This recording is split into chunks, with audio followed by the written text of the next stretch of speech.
First, they came for the communist, and I did not speak out because I was not a communist.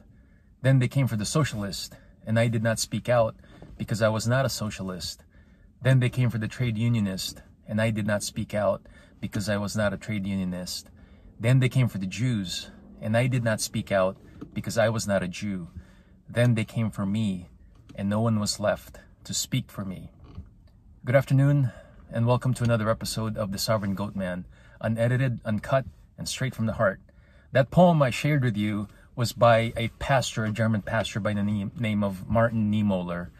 He was an anti-Semite in the beginning of the war. He supported Nazi Germany, and eventually the Nazis came and got him. That's usually what happens to useful idiots. I wanted to share that poem with you because there's a trend happening in this country that nobody really wants to talk about.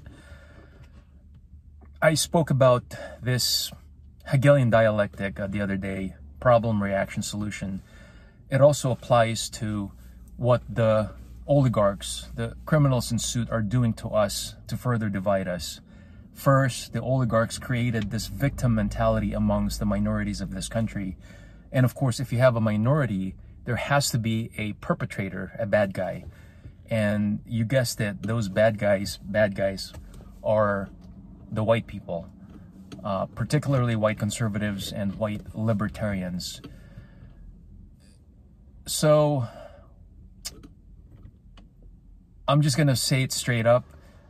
The modern day white conservatives and white libertarians are the modern day Jews, because they get blamed for everything. You know that. You cannot deny that, and that's a fact. There's a lot of minorities who happen to lean to the left that feel like they are victims of something, whatever that something is, and they always blame the white people. And likewise, white liberals, not to be confused with white libertarians, white liberals also have this feeling of guilt because of what happened in the past. History is there for us to learn from. History is not there to protect our feelings.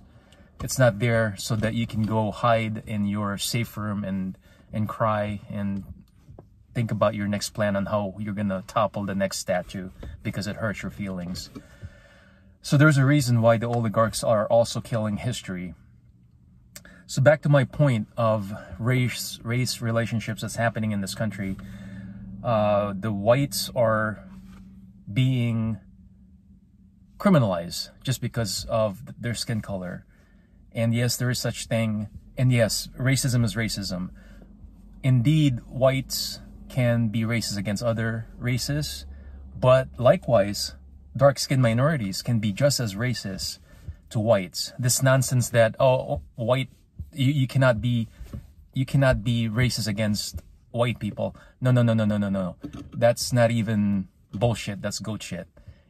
If you happen to be dark-skinned minorities and you have hatred towards white people because you believe in CNN, then yes, you are a racist. So what are we going to do moving forward? Well, there's really not a whole lot we can do, because at this point, if you're not awake by now, you don't really know what's going on.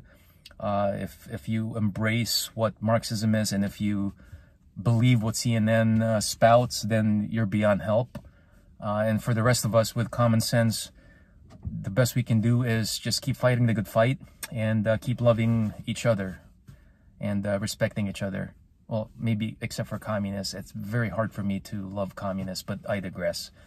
So with that, have a good day, and the Sovereign Goat Man is out.